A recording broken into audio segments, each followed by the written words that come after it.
A lifelong fan of UGA football and Atlanta Braves, John was also an avid golfer. He is currently receiving treatment at the ALS Center at Emory. Committed to supporting others facing ALS, John and his family founded Always Love Strong, a nonprofit organization that is partnered with Fact Relief to provide financial assistance to families navigating the ALS diagnosis. So without further ado, John Campbell.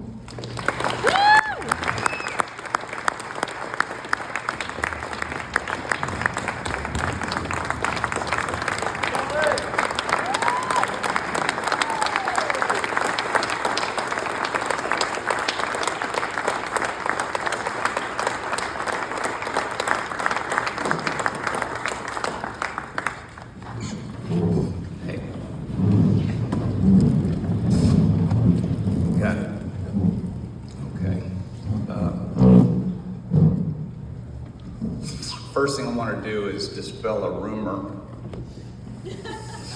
This is not a high sophisticated bong.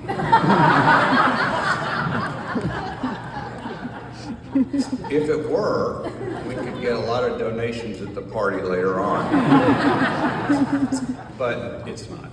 I want to start out by saying thank you to FACT and thank you to their staff for inviting us to participate, for coordinating with us, and for making this entire evening happen. It's truly amazing. I haven't been to this before, and I think it's remarkable what y'all have done. The next thing I'd like to do is say thank you to all of you for coming and for being a part of this. I imagine many of you are here because you have some personal connection to ALS. I imagine some of you are here because your spouse said, let's go to have a nice dinner in Buckhead. Either way, we appreciate your cash.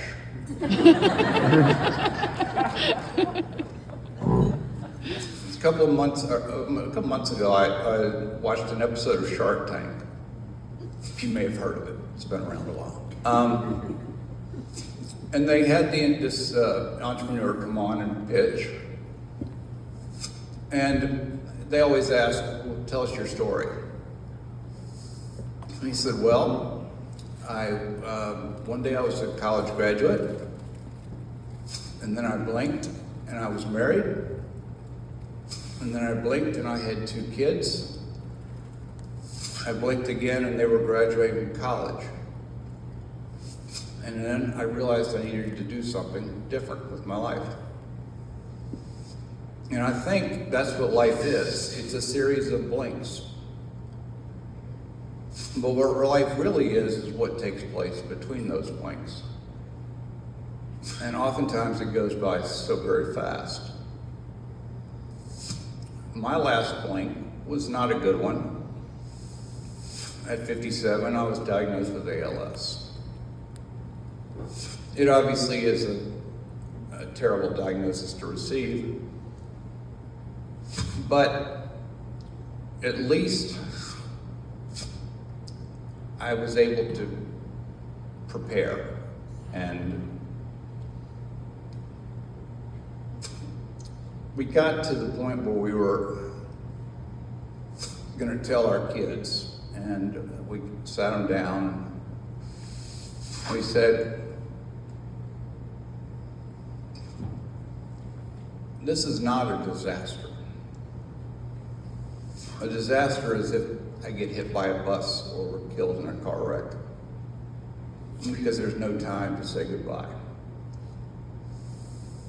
And in the last 2 years, a year and a half, I've lost 2 people very close to me in a similar way.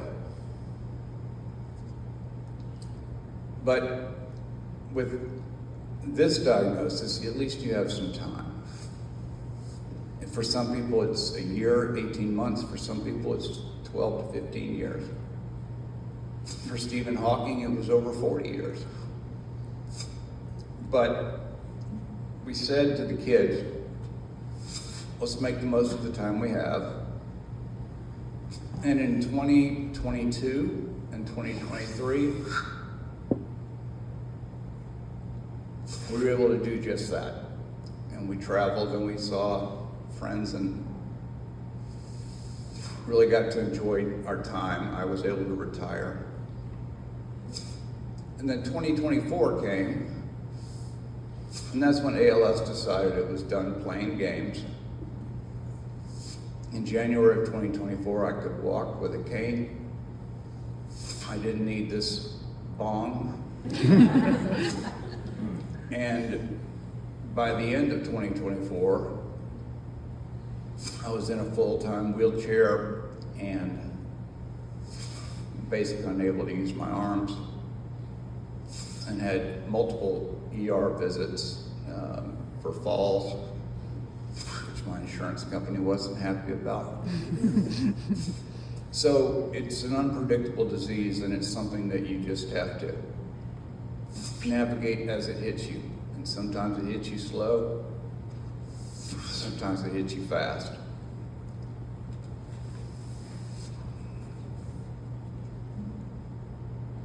After my diagnosis, my oldest daughter, Caroline,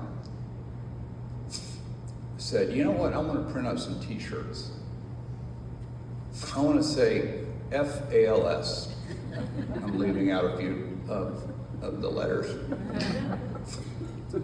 And I started thinking about that, and I thought, you know what, that sentiment is justified. Now, I wish we could do that, but let's turn it to something more positive. Let's use the letters ALS for something that doesn't mean the name of this disease. So I said, I want to do something with Always Love Strong. And from that moment on, my 3 kids have undertaken to form this nonprofit. And it's been fun for me to watch them do this. They partnered with FACT because I'm very fortunate in a lot of ways. I have resources. I'm not struggling to make ends meet. But a lot of people aren't so lucky, and a lot of people really rely on outside help.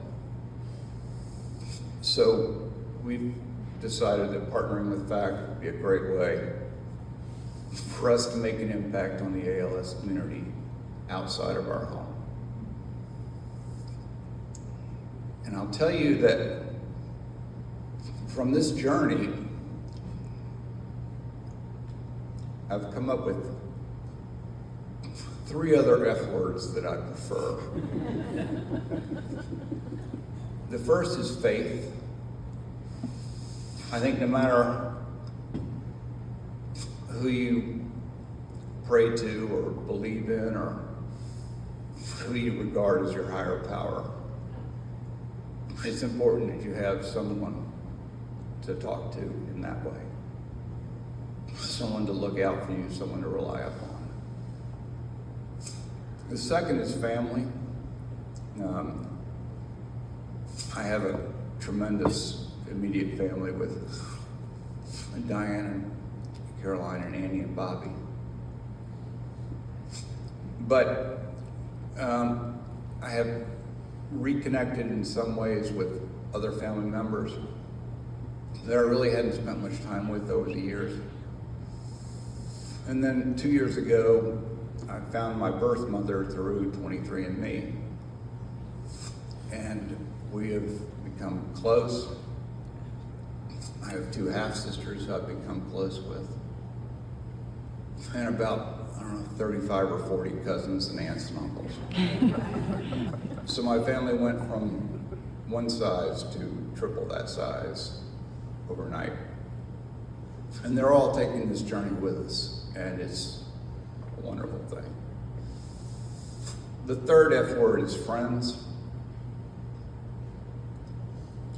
I can't begin to describe the support that friends have given me. and given my family. And it's not just friends that I was already close with.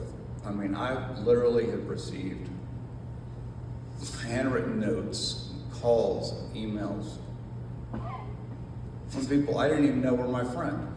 I didn't even know they knew my name. But people offering to come over and sit with me, people offering to do anything they could for us. And one of my friends that I practiced law with 30 years ago, and I talked to him, I don't know, once every year or so, he called me and he said, "Don't take this the wrong way, but your disease is really a gift to me." I said, "Well, George, I don't really know any other way to take that."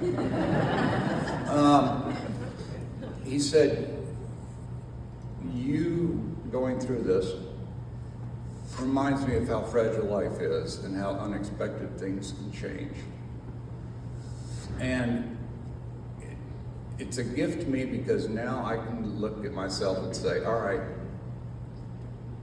the next time I say to somebody at the end of a phone call, let's keep in touch, or let's get lunch, or let's see each other soon, I damn well need to do it instead of just saying it." And I think that's true. I think too often we get caught up in things and we don't follow through on that kind of thing. And sometimes it's not possible, but a lot of times it is. It just takes a little effort. And I think that's a great lesson. And finally, if you haven't seen or the movie or read the book, Tuesdays with Maury, it's about a guy who reconnects with a college professor 10 years down the road. And he finds out the college professor is dying of ALS. And they meet every Tuesday and they talk. And he watches the professor's condition deteriorate. And one day the professor says to him, "You know, the worst part about this disease is that somebody else is going to have to wipe my butt." So for all my friends who have said, "We'll do anything for you," I just want you to know that anything is a big, big word. Anyhow, thank you guys for coming. Enjoy your evening, and thanks again for your contributions.